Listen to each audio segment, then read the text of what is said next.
Yeah. Foxy Brown in the building. Kicking us off with the DMVer-Ep3 4. DC Sports Breakdown Edition. Friday night. And we're here live from Landover Hills with my main man, Dave. Dave, how's it going, man? Hey, what's going on, man? What's going on? Not much, man. Yo, how was your... You know what? We should start, talking about, our week and... How was your week been, man? As far as the work week goes, Because, at the end of the day, we love sports, but we also got to, remember that, hey, we do have our day jobs. So, well, I ain't gonna lie. The start of my week was pretty sore because, me, I'm an athlete myself. So yeah. I had softball games this weekend, and we in playoffs now. So first game we lost 17-0. Hey. I ain't gonna lie. I wasn't feeling it. I was hurting, and I still played through it. But we lost 17-0. Then we came back the next game in playoffs because we had to win to stay alive, and we won 15-2. Okay. So I like that. I like that there was a low, but then you bounce back with a high. So man. We basically riding the momentum right now. And the same team we lost to is the team we play again. Nice. Sunday, so you get that little redemption factor. Yeah, True. So, I'm ready for it, so. I like that. I can't wait. I like the sound of that, man. Well, I guess it's my turn to talk about my week. It was actually good. I had a good start, as far as work-wise, during the week. But then, today was a good day, but then all of a sudden, I kind of had, a curveball thrown at me, so... Yeah, it was pretty interesting curveball that was thrown at me. But I don't want to talk about work, But as far as outside of work, I was trying to play ball on Monday, and I was sore, so I had to take the rest of the week off. But tomorrow, I'm trying to, get back and, the swing of things and try to do some footwork and agility drills. Right. So trying to get back into shape, man. And I'm actually planning on playing in a b-ball league this fall, so Wednesday nights. I'm getting ready for that, man. Okay, cool. Yeah, man, so I would have thought about I was thinking about doing something like that too. Yeah. And like I mentioned earlier, we got the old man football kicking off, Labor Day weekend hopefully. So every Sunday from here on out we're gonna be playing old man football. So I would love for you to come out, man. Hey, explain to, what the old man football is about. So, old man football is basically, old geezers like us that think that we still got what it takes to play in the gridiron, but really we don't. So, we're pretty much kidding ourselves. Okay. It's one big exercise of kidding tackling. yourself. It's two-hand touch. Two-hand touch, okay. Yeah, it's two-hand touch. But I'm down to come out. Just let me know. Give me a call. I'm here. We need more people. You know what I'm saying? Matter of fact, actually, I didn't play this year, but last year I did play flag. Okay. So see, I try to introduce the flag aspect of the game, but everybody's like, "Nah, man, I don't feel like chasing you down and pulling on the flag." You got to chase them down just to do a two-hand touch. Yeah, exactly. So it's kind of the same thing, So they have a league, for flag. That I was in, but I didn't play now. Bruh, you know how long it's been since I tried to get in the league? So, trying to get a team together to play in a football league. But anyways, neither here or there, man. So, dude, let's talk about the Nats, man, and how last night, I like this song. I like this song a lot. I think that's a perfect song for this next topic that we're about to get on. Man, the Nats and Astros, last night, wrapping up that series. What do you think, man? I thought last night's game was it was a great win. Yeah. Especially it was a bounce back win from the night before when they lost 6-1. But it was a nice bounce back win, It was a great team win. A lot of people stepping up in the absence of injured players, injured stars, so it's good. And like I said, ever since the beginning of the season, Nets has still been in first place and they're continuing that way. So I'm happy about that. The offense is still producing even after the All-Star break, like we discussed before on prior engagements. The Nationals are still carrying that. The offense is still going. Still, Here we go with that word again. Prior engagements. Yeah. We like to throw it out there. Yeah. Just to throw out there, if you guys are out there watching if you're listening to us and you're watching the Nets game, how do you like the new nickname uniforms that they have on tonight? I love it, man. I just love that baseball are trying to make it like Sandlot-like. I know. You know what I mean? It's very Sandlot-like. You know what I mean? Like, I know growing up we all had nicknames playing, so. Yeah. But, my thoughts on the game, on the series at all, and overall, I think this is potentially the preview of the World Series, if we make it there. I'm not gonna lie. I believe we can because we finally got the back end of the bullpen that we needed. Mm-hmm. With the addition of Kinsler, Madsen, Doolittle, it is amazing. I love our bullpen now. Yeah. Our bullpen is getting it done.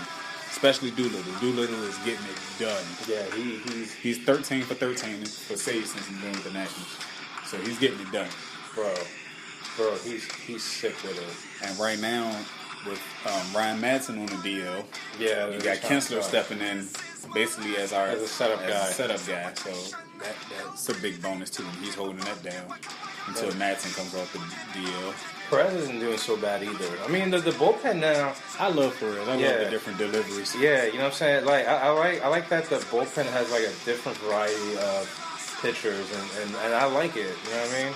That's something that we've been lacking for the last 2, 3, 4, maybe 5 years or so. Oh, and by the way, we want to throw a congratulations out to Sean Kelly. He's back finally off the DL. Yes, Sean Kelly. Yeah, he's nice like that, man. But right now, man, as we're watching the game, bottom of the 5th, we're down 1-0. But fear not. I still think we're gonna. We can rally and come back. Yeah, we can rally and come back. Yeah. We can rally and come back. And even if we were to lose this game tonight, I mean, dude, we have like a 15-game cushion. Yeah. So we're good. Like, we're super good. Yeah. Is that Jacob DeGrom pitching? Yeah, it is. Yep. Yeah. But you have to admit, though, the Mets do have a nice rotation as well. Yeah, but it's not the same without the Dark Knight. Yeah. It ain't the same. Right. When he doesn't get into a drunken stupor on a nightly basis. Exactly. I mean, I don't know if you've been reading about like Matt Hardy's, party hardy life and shit, but yeah. So yeah, man. So I like where its head is with the Nats. Just like I'm gonna like where it's headed for this next team, the Washington Wizards. So with the aftermath of the Kyrie trade, where do the Wizards really end up now? Because honestly, dude, we're the second best team in the East now. Honestly, with the whole Kyrie thing, with Kyrie leaving and going to Boston is a good team. They was number 1 last year. But now, with that trade that they just did to get Isaiah Thomas and Jay Crowder to go with Cleveland, I think Cleveland's going to be a step above Boston. Yeah. And I believe we're going to be over Boston. So I had Cleveland winning us too right now. Yeah. And that's why I've been trying to tell people, I've been trying to convince people that, like, I'm not afraid of Boston. I'm not afraid of Boston. I felt like Boston got worse with that trade. And not even the fact that they got Kyrie back. They also gave away their 2018 first-round pick, which could be a top 5 pick. No, it will be a top 5 pick. You know what I'm saying? So, suppose now LeBron leaves, and let's say they get like a number 1 or number 2 pick. They can either get Michael Porter Jr. or Bagley Jr. So, Cleveland definitely won this trade. Definitely won it. But then, it's like at the same time, you gotta look at it. Also, as far as the Wizards, good news. Gortat said he is not asking for a trade. Okay, that's excellent news, actually. Because remember at the end of last season, he was talking about he wanted to be traded and all this other stuff. I guess it was because he was mad because how things ended in Game 7 in Boston. Yeah, one thing I've noticed about Gortat, like he's such a ultra competitor that sometimes his anger turns to bitterness, and I know what that's like because when you're angry for so long, you become bitter, and then you start brooding. And that's what he's been doing like all off season. He's been, brooding to the point where like they had to calm him down and tell him, dude, you're not going anywhere. You're a key piece to what we're trying to do. Exactly. So Plus they invested all that money in him. They gave him 5 years, $60 million. yeah, so we can't get rid of you. Yeah. And if we did get rid of you, we'd be stuck with Yamahimi, who's now worth $64 million. Exactly. So I don't know what that deal was about, but whatever. Yeah, I'm not a fan of that deal whatsoever. But it is what it is. It's done. It's done. Hopefully we can use that contract to unload and try to go after D Boogie. You know? But I would love to see Cousins here. I really would. I would love to see Cousins here. And that'll make it 2 cousins in DC. Yeah. 2 cousins. Marcus and Kirk. Yeah. Not Kirk. Kirk. Yeah. At the family reunion, who are we introducing? Both. Kirk Yeah. and DeMarcus. But as far as the Wizards, it's good that we have the same quarterback from last year, except the bench will really be different this year. Hopefully, like I said, one of the main people on the bench that we talked about in our prior segments was Kelly Oubre Jr. He has to step up. You're basically going to be the 6th man now. Yeah. Not only he has to step up, because he has to step up because next year we're going to have to offer him the max to keep him. So can you imagine the Wizards next year are going to have 4 max players on one team? Like, and that's going to be eating up the salary cap. Yeah, and that's definitely going to, handicap us for trying to get a big name. So, I mean, fun times are ahead, for both teams, the Nats and the Wizards. And which leaves us to our 3rd team, our beloved Skins, man. So, Game 3 of the preseason, better known as the dress rehearsal. What are you looking for? What are you looking for? What are you looking for in Game 3? And by the way, I'll be there, so... Yeah, it's going to be... Hopefully it's going to be hella lit. Honestly, I'm looking forward to seeing the running back game because, first preseason game, Samaje Perine wasn't looking too good. He was struggling, and Rob Kelly looked all right. This game, Perine looked really good against the Packers, and Rob Kelly was struggling. So it's going to be up to... That's going to be one battle that's going to really take effect between these next 2 games to see who's going to turn out to be the starting running back. And the way it's looking, if Perine keeps running the way he did, like he did against Green Bay, he's going to be the clear-cut starter for the team. It's funny you say that because Chris Cooley on the radio this week said, and I quote, he would be blown away if Samaje Perine was not the starting running back week 1 against the Eagles. And you hit the nail right on the head with what you said. He's shown thus far this preseason that, he deserves to be a starter. He's actually running harder. I mean, I'm not taking anything away from Robert Kelly right now because, I'm not going to lie, the O-line is kind of messing up as far as, run blocking goes. But at the end of the day, man, like, Robert Kelly could have at least, there were spots in games where he could have, hit the hole at a certain point, at a certain depth, at a certain time. But then when you saw Samaje Perine hit that hole, like, he didn't even hesitate. He just went in there. Exactly. You know what I mean? So... And then he was catching the ball out the backfield. Yeah, so he does a lot more. He brings a lot more to the table. Again, I'm not taking anything away from Robert Kelly. I think Robert Kelly, he's going to be nice. He's going to have a solid season. But... Samaje Perine is showing me something. Exactly. Yeah, he's showing me something. Just like I said in prior engagements, I always said Samaje Perine is going to be a clear-cut starter week 1. Prior engagements. And yes, I'm throwing up air quotes. Yeah. Prior engagements. I came out and said, and I quote, Samaje Perine will be the week 1 starter. And I believe that that's going to happen. I really believe that. I hope so. I hope it happens. Knowing Jay Gruden, he'll be like, oh my God, Robert Kelly, oh. Yeah, just like he's so high on Ryan Grant, but Ryan Grant didn't do not a damn thing. What the hell do they see in Ryan Grant? It's time Ryan Grant need to go. Seriously, what the hell did they see in the guy? He's the greatest route runner in practice. Oh, he is so great. Oh, the way he runs his routes, the depth. It's funny. Oh, It's funny It's funny you say that because if he's such a great route runner, did you see that route he ran in the game against the Packers?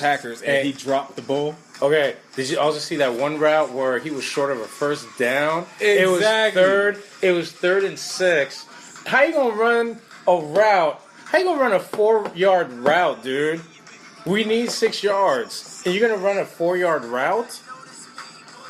I rest my case, Your Honor. Your Honor, I rest my case. I'm done. I'm done with Ryan Grant. I'm done with that guy. So I think it's time for Ryan Grant to go. It's time for somebody else to step up. You know who I think is going to take his spot? Robert Davis. Robert Davis, exactly. Oh, man, dude, I love that we're on the same page so far. You know, Emil Hus showed me a glimpse of they can be good. Pascal. Yeah. He needs a little seasoning, though. Yeah. He needs a little seasoning. And Hazel does, too. Yeah, they both need seasoning. Because even though Pascal got the height, he got the size, and he's got the hands. It's just that, in key situations in the preseason, thus far in the preseason, in key situations, I've noticed that, he be dropping balls. Yeah. So. And also, I need to see more from Brian Quick as well. Yeah. If he's going to have any chance to make this team. Because one Quick I know is not going to be there. And that'll be James. Yeah, James is not going to be there. They got 2 quicks. They're going to. He's going to be. They got 2 quicks. When it comes time to make him down roster cuts, he's going to be cut. I don't see James Quick being there. Nah.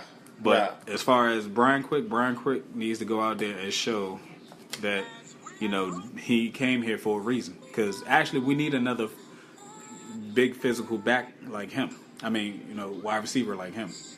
Because he's basically like a Garcon type. I actually agree. He can be physical. Yeah.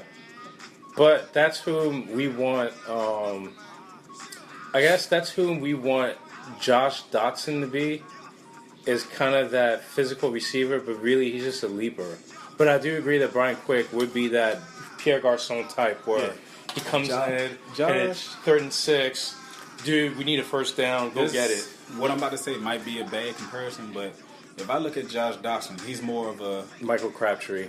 Finesse. Yeah, to me he's like Michael Crabtree. He's finesse. Yeah. But with that being said, Michael Crabtree is nice. Yeah, he's nice. He got it together. Dawson, you know what I'm saying? When he got to Oakland. Dawson, even though he had the injury plague seasons or whatever, okay, he's back now, he's healthy. Cool. But I really would like to see him be more of a what's a good receiver? More of a Keenan McCardell type. Yeah. Yeah, someone that's like or Jimmy solid. Smith. They were both solid receivers. Exactly. They were solid. He just need to be solid. Yes, we can use him in the red zone because he does have leaping ability. That's cool. But before you can even get to the red zone, you got to be able to move the ball downfield. So just like that one catch he did against Green Bay when he did it, quick in and out, caught it, bam. Yeah, I like that because before he even tried to cut, the ball's already out. Right. And it goes to show you that Kirk Cousins and Josh Dotson do have that timing down. Yeah. So now, the main target I'm looking forward to for having a breakout season is going to be Terrell Pryor. I see it. Yeah, I do too. See it. I do too. And let's not forget the biggest elephant in the room, and that's Jordan Reed coming back. Oh, so he could play. He could play Sunday, and if he does play Sunday, I just want to see him for like a series or two. Do you not know how dangerous this offense is? I don't think people really understand. Even though we lost Jackson and Garcon, it's still dangerous because if you double team Jordan Reed, you still got other receivers. You double team Terrell Pryor, you still got Jordan Reed. We're forgetting about Jameson Crowder, and you still got Crowder in the slot. You double team Vernon Davis, or if both of them's out there, and you double team one of them, the other one's still gonna be open. Oof. So it's like we have so many options. Like this offense is lethal. This is the most lethalest offense I have seen on the Redskins since the last time we won a Super Bowl. Man, I'm having like hot flashes just thinking about what our offense can do this season. Like back then, when they had Art Monk, Ricky Sanders, Gary Clark. Oh, don't start proclaiming them as a posse 2.0. John Riggins at the back. Ernest Biner. Come on, man. You know what? Redskins were dangerous back then. Then you got the Hogs protecting. So if this all comes together, which I think it will, I can see a recreation of the '80s Skins offense where we had what you just mentioned. I'm gonna be more specific. The posse. You had the Hogs. I'm gonna be more and specific. then you had that big back. I'm gonna see us being a recreation of the '87 Super Bowl team. That was a pretty good team, but just minus the stripe. Yeah. And instead of Doug Williams being on the field, he's in the front office now leading the team. You know what? You know what's funny? It is the 20-year anniversary of the Super. It is. 30 years. It's been 30 years since that team won the Super Bowl. So it's the 30-year anniversary of that Super Bowl winning team. Mm-hmm. I see what you're doing there, man. Mm-hmm. Connecting the dots. I see. Basically, instead of Doug Williams leading the team on the field and winning the Super Bowl, he's basically leading the team being the senior VP. I like where this is going, man. So basically, it's up to him and Jay that's getting the team together. And instead of him being the leader, Kirk is basically the leader of the offense when they're out there. And Kirk can run the offense very well, just like Doug Williams ran the offense very well against Denver. So you might see a glimpse of the '87 Super Bowl team. I'll take it. I'll take the glimpse of the '87 Now, team. if you don't know, that's Super Bowl 22. If you didn't know, yeah, I'll take a glimpse of any team. I wasn't even born then. I was 4 years old. I wasn't born then. Yeah, I was born 4 years later. Damn. I was born after the Redskins won their last Super Bowl. Damn. See, now I'm showing my age. That's all right. I'm showing my age. I'm showing mine too, but that proves to you that I'm a diehard Redskins fan. Yeah, exactly. Right. So it's in our DNA. It's I'm only in 26. our DNA. I'm only 26. Yeah, and this old geezer here is turning 34 in September. You know, I'm looking forward to that. Dude, if we come close to being that football team, man, watch out AFC East. Which reminds me. You know what I really thought about? I wonder why the Skins haven't hired anybody that used to play for them back then to be coaches. That's actually a good point. I would like to see that. I would like to see a John Riggins or Ernest Biner or somebody come back. I just feel like most of these guys are not football nuts like Doug Williams is, or like Chris Cooley wants to be a coach. Don't get me wrong. And I think Chris Cooley will make a heck of an offensive coordinator. Gray, but I'd rather see Darryl Green coach the defensive backs. That's true, because he'll probably get the most out of Bashaud Breeland. Yeah. Bashaud Breeland, you had to put a fire under him. Yeah, and it's sad to say, but remember what we talked about before when I said Fabian Monroe is basically going to be the replacement? Yeah, he showed that. He showed it. Yeah, he's basically the heir apparent. Breeland is treading on thin ice right now. Like after this season. Here's how you know Breeland's gone after this season, in my opinion. When your coach doesn't gloat about you, but he gloats about Fabian Moreau and what he can do, that kind of has that writing on the wall saying... That should open his eyes. Yeah, that's what I'm saying. Like, that's kind of the writing on the wall. Basically saying, hey, dude, look, you're on borrowed time now. Like, you're just here. But not to be funny. Yeah. But Breeland, this may be your opportunity for you to start your rap career. Because I did see your music video on Redskins Nation. I did see it. So that might be an opening for you. Because I don't know if there's going to be any other job anywhere for you, my brother. Bruh, this Bama is sounding like Uzi Vert. So, and Uzi Vert's trash. Okay? We know that. Yeah, so Bashaud, look, man, don't quit your day job. Do what you gotta do, man. You know what I'm saying? I mean, I still got faith in the guy. I still think the guy can play. If he can get back to his first year... He can still play. If he can get back to how he was his first year, he'll be good. Right. He'll be good.